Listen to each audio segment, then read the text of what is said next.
Hello guys, இன்னைக்கு நம்ம பார்க்க போகிறது காட் லெவல் அசேஷன் மான்வாவோட எபிசோட் 37 தான். ஸோ வீடியோக்குள்ளே போகிறதுக்கு முன்னாடி மறக்காமல் எல்லாருமே ஒரே ஒரு லைக்கை ஒண்டி போட்டுருங்க. ஏன்னா அப்போ தான் இன்னமும் நிறைய வீடியோஸ் போட முடியும்.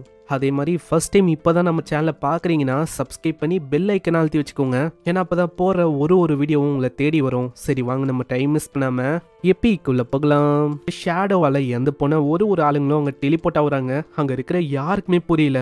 ஆமாம், என்ன ஆச்சு? நம்மளோட லைஃப் எனர்ஜி எல்லாமே அப்படியே காணாம போகுது, கொஞ்சம் கொஞ்சமாக குறைஞ்சிக்கினே போகுது. இப்போ சுத்தமாக நம்ம கிட்ட இல்லை. இதுக்கு காரணம் அந்த ஸ்லேயர், அந்த டைட்டில் தானோ? இல்லவே இல்லை, அதுக்கெல்லாம் வாய்ப்பே இல்லை. பிளேயர் என்னதான் அந்த டைட்டில் நம்ம மேலே இருந்தாலும் நிறையவே லைஃப் எனர்ஜி குறையுமான்னு கேட்டால் அது கிடையாது, மீதி இருக்கணும். ஆனால் இங்கே குறைஞ்சிக்கினே இருக்கு. சரிங்களா, சீக்கிரம் வாங்க, நம்ம சீக்கிரமா மாஸ்டர்ஸ் ஆன் பண்ணணும், இப்பயே லைஃப் எனர்ஜி ஏற்றணும் அப்படின்னு எல்லாருமே ஓடி போறாங்க. ஆனால் சில பல செகண்ட்ஸ்லயே ஏதோ ஒரு பயங்கரமான அட்டாக் அவங்க மேலே விழுது. அந்த அட்டாக்கே பயங்கரமா இருக்கும். அது போக அவங்களால சுத்தமாக அங்கே நகர முடியல. அது பண்ணதும் வேற ஒரு 2 பேர் தான். அவங்க 2 பேருமே பிரீஸ்ட் தான். அந்த ஆளுங்களும் கேட்குறாங்க, லா படி நீங்க பண்ணது எல்லாமே கிரைம், அதனால ரியலான உலகத்தோட ஐடென்டிட்டியை நீங்க கொடுங்க, லா படி உங்களுக்கு தண்டனை கிடைக்கும். இல்ல சொல்லலாம் முடியாது அப்படின்னு நீ ஏதாச்சும் சொன்னா அவ்வளவுதான், என்னோட எல்லா லைஃப் எனர்ஜியும் அப்படியே உரின்னு நாங்களே உஞ்சிருவோம். நான் இதுலயும் என்ன ஒரு காமெடியான விஷயம்னா, பாவம் அந்த 3 பேரோட லைஃப் எனர்ஜியை ஆல்ரெடி நம்ம ஷேடோ உரின்னு அங்க நல்லா உரிறான். இன்னொரு பக்கம் நம்ம ஷாயோட ஃப்ரெண்டும் அவங்க தேங்க்ஸ் சொல்றான். அட ஷேடோ, ரொம்ப நன்றி எங்க அம்மாவையும் என்னையும் காப்பாத்தினதுக்கு, இல்லைன்னா எங்களோட நிலைமை என்ன இருக்குமோ. நல்ல வேலை ஷேடோ நீங்க வந்தீங்க. நான் சுத்தமா யோசிக்கல ஷாயோட ஃப்ரெண்டு இந்த அளவுக்கு ஒரு நல்ல பொண்ணா இருப்பான்னு. ஏன்னா அவளை பார்க்கும் போதே தெரியுது அவ ரொம்ப கைண்டானவனு. ஷாயு அப்படி இல்ல, அவ கம்ப்ளீட்டா டிஃப்ரெண்டா இருக்கா. எனக்கு இன்னமும் புரியாத விஷயம் என்னன்னா, ஷாயுக்கு எப்படி இவ பெஸ்ட் ஃப்ரெண்டா இருக்காளோ. சரி ஏதோ ஒன்று, நம்ம போக வேண்டியதான். அங்க இப்படி சொல்லிட்டு நம்ம ஷேடோ மஞ்சு போயிடறான். அங்க லைஃப் எனர்ஜி பாலி அவன் விட்டு போறான். அங்க ஷாயோட ஃப்ரெண்டோட இருக்கிறான். அந்த லைஃப் எனர்ஜி அவங்க அப்பா இறக்கும் போது எவ்வளவு இருந்துச்சோ எல்லாமே அப்படியே இருக்கு. எனக்கு தெரிஞ்சு அநேகமா ஒரு நம்ம அப்பாக்காக தான் விட்டு போயிருக்காருன்னு நினைக்கிறேன். நான் சுத்தமா யோசிக்கல ஷேடோ இந்த அளவுக்கு நல்லவரா இருப்பாருன்னு. ஒரு சைடு அவங்க அம்மாக்கு இன்னமும் ஷேடோ பத்தி தான் கவலையா இருக்கு. ஆமா, வந்த ஷேடோ அவர் எங்க போனாரு, திடீர்னு காணாம போயிட்டாரு. எங்கும் யோசிக்கிறான். சுத்தமா யோசிக்கல நம்பர் 1 பிளேயரா இருக்கிற நம்ம ஷேடோ ஒரு இந்த அளவுக்கு ஒரு நல்ல பர்சனா இருப்பாருன்னு. இன்னொரு பக்கம் அந்த சைடு நம்ம ஷேடோக்காக நிறைய பேர் வெயிட் பண்றாங்க. அதுமே வாங்கோட டீம் தான். அங்க அவங்களாம் பேசின்னு இருக்காங்க. கேப்டன் சொன்னாங்க நம்ம ஷேடோ சீக்கிரமா வந்துருவாருன்னு. ஆனா அவரை இன்னமும் காணோம். அவரு எங்கதான் போனாரோ. ஆனா பாவம் அவங்களுக்கு தெரியல ஷேடோ அவங்களுக்கு இடையில தான் இருக்கான்னு. கையில நிக்கிற அந்த பையனும் சொல்றான். ஒரு சைடு எனக்கு ரொம்ப டவுட்டா இருக்கு, ஷேடோவால தனியா அந்த 7 பாஸையும் கொல்ல முடியுமான்னு. அந்த 7 பாஸும் ரொம்ப கொடூரமா இருக்கு, அதால ரிவையும் ஆக முடியுது. அப்படி இருக்கும் போது அவனால முடிக்க முடியுமா? ஆனா ஷேடோ இவங்க சொல்றது எதையுமே கண்டுக்கல. அப்படியே ஆளு போக ஆரம்பிக்கிறான். போகும்போதே காடோட ஸ்லேட்டை பத்தி நம்மளுக்கு சொல்றான். அது ஒன்னு நெகட்டிவா இருக்கும், ஒரு பாசிட்டிவான எக்யூப்மெண்டா நம்மளுக்கு கிடைக்கும். இதுலயே என்ன ஒரு விஷயம்னா, நம்மளுக்கு ஏத்த மாதிரி அதெல்லாம் மாறிக்க முடியுமா? அதாவது என்னோட போன வாழ்க்கையில ஒரு பர்சனுக்கு அது கிடைச்சது. உலகத்திலேயே one of the 7th strongest person. அவன் ஸ்லேட்டை ஆஃபர் பண்ணி ஒரு லெஜெண்டரி பாஸ் அவனால சமன் பண்ண முடிஞ்சது. ஆளால கண்ட்ரோல் பண்ண முடியும்.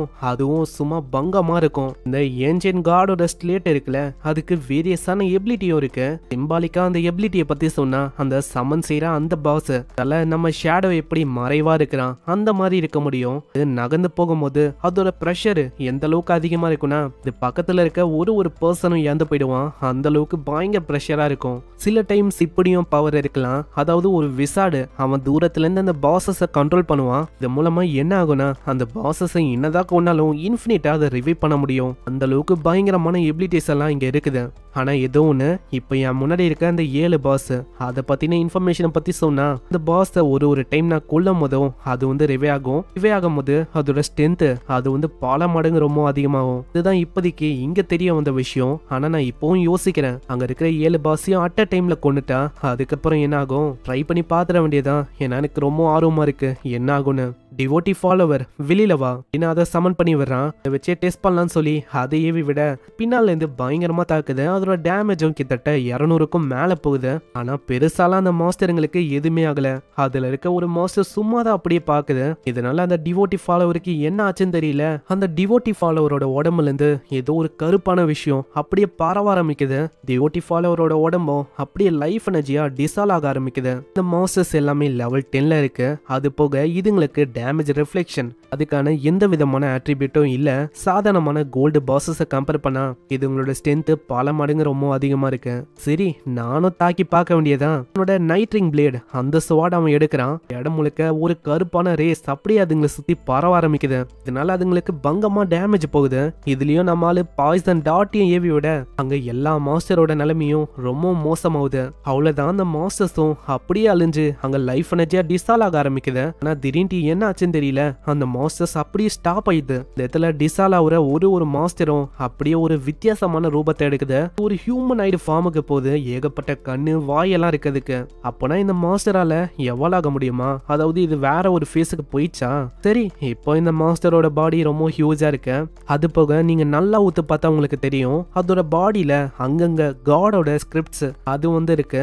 அந்த வார்த்தைகளை கூட்டி படிச்சு பார்த்தா disaster, ancient, dew, god C அப்படின்னு அந்த மாஸ்டரோட கை, காலு, உடம்பு எல்லாத்துலயுமே மிக்ஸ் ஆகி கிடக்குது வார்த்தைலாம். இது எல்லாமே ஏதோ ஒரு வார்த்தையை குறிக்குது.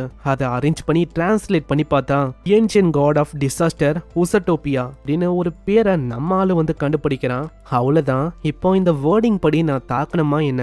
பரவாயில்ல, இது லாபமா தான் இருக்கு. இடத்துல பயங்கரமா ஆளு தாக்க ஆரம்பிக்கிறான். கரெக்டா வேர்டிங்லேயே போய் பாய்சன் டாட்டம் பட ஆரம்பிக்குது. அந்த மாஸ்டர் மேல ஒரு அட்டாக்கம் படும் போது அப்படியே ரத்தம் பீச்சிக்கின்னு ஊத்துது. இதனால அந்த மாஸ்டரோட நிலைமை இன்னமும் மோசமாயிது. அந்த இடத்துல அழுகி போய் ஒரு மாதிரி கோரமா அது கிடக்குது. இந்த என்ன ஆச்சுன்னு தெரியல, அந்த இடத்துல ஏகப்பட்ட காஃபின் அப்படியே எழுந்து நிக்குது. அந்த மாஸ்டர் இன்னமும் சாகல, அந்த கோரமான உருவத்தோட அப்படியே நிக்குது. திடீர்னு சடனா என்ன ஆச்சுன்னு தெரியல, ஒரு காஃபின் அப்படியே திறக்குது. இதை நோக்கி அந்த மாஸ்டர்ஸ் போக ஆரம்பிக்குது.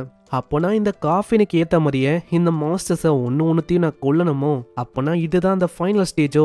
இதுக்கப்புறம் என்னாலையும் அந்த விஷயத்தை அடைய முடியுமா? இந்த மாஸ்டர்ஸும் இவனை நோக்கி வர ஆரம்பிக்குது. ஷேடோவும் சொல்றான், அப்புறம் என்ன, இதுங்களை ஒரே அடியா முடிச்சிட வேண்டியதான். ஸோ இப்படி இவன் சொல்ல இங்கே இந்த எபிசோட முடியுது. இதுக்கப்புறம் நம்ம ஹீரோக்கு ஒரு பங்கமான எபிலிட்டி கிடைக்குமா? எல்லாமே ஒரு கேள்விக்குறியா இருக்கு. ஸோ நெக்ஸ்ட் எபிசோட்ல தான் தெரியும். வீடியோக்கு மறக்காம எல்லாருமே ஒரு லைக் ஒண்டி போட்டுருங்க. அதே மாதிரி இது வரைக்கும் நீங்க நம்ம சேனலுக்கு சப்ஸ்கிரைப் பண்ணலையா? சப்ஸ்கிரைப் பண்ணி பெல் ஐக்கனை அழுத்தி வச்சுக்கோங்க. ஏன்னா அப்பதான் ஒரு எபிசோடும் தேடி வரும். இந்த எபிசோடுக்கு பேஜஸ் கம்மியாக இருந்துச்சு, அதனால மன்னிச்சுக்கோங்க. இதுக்கப்புறம் பெருசாகவே போடுறேன். ஸோ நான் உங்களை அடுத்த எபிசோடில் சந்திக்கிறேன். தேங்க்யூ ஃபார் வாட்சிங். சைனரா.